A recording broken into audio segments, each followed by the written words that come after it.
VOA News. I'm Tommy McNeil.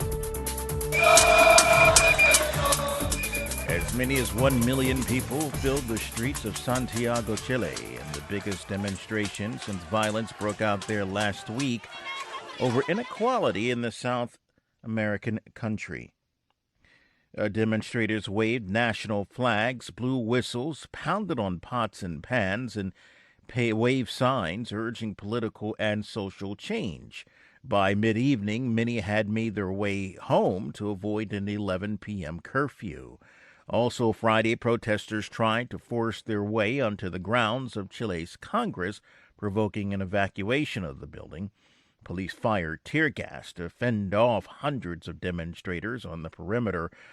Some lawmakers and administrative staff hurried out of the legislative building. At least 19 people have died in the turmoil that has swept in the South American nation.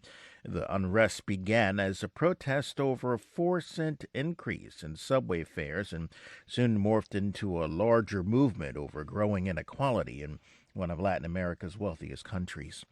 Iraqi authorities declared a curfew after at least 42 people were killed Friday when security forces used tear gas and an Iranian-backed militia opened fire to try to quell renewed demonstrations against corruption and economic hardship.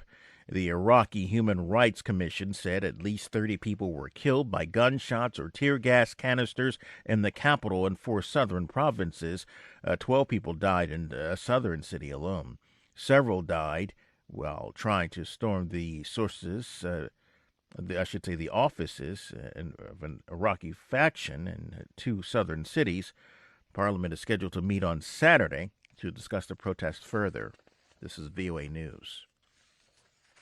A federal judge in Washington has ordered the Trump administration to hand over secret grand jury testimony from the Mueller probe to congressional Democrats exploring impeachment. AP's Jackie Quinn. The Justice Department's been given less than a week to hand over documents from Robert Mueller's Russia investigation, including secret grand jury testimony that had been blacked out in Mueller's report.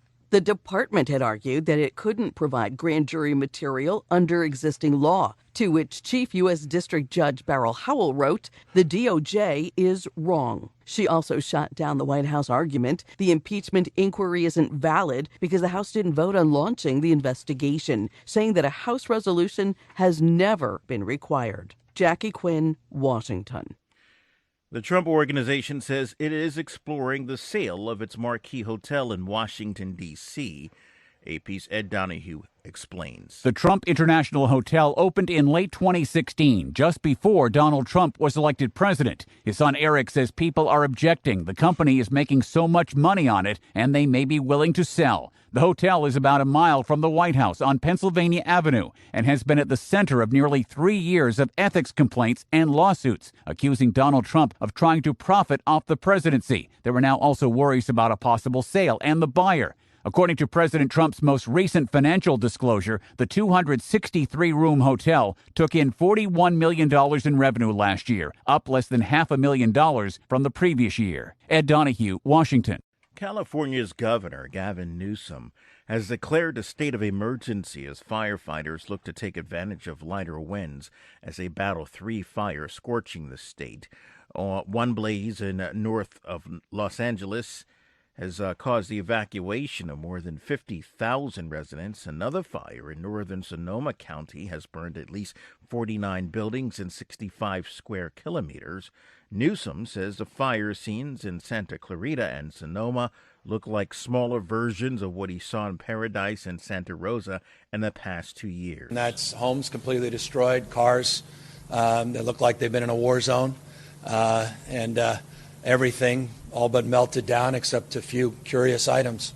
Right next door, a home that's completely untouched. And still another blaze is near the town of Ramona, about 48 kilometers northwest of downtown San Diego. Mourners bid a final farewell Friday to the late U.S. Congressman and civil rights advocate Elijah Cummings in his hometown of Baltimore. I'm Tommy McNeil, VOA News.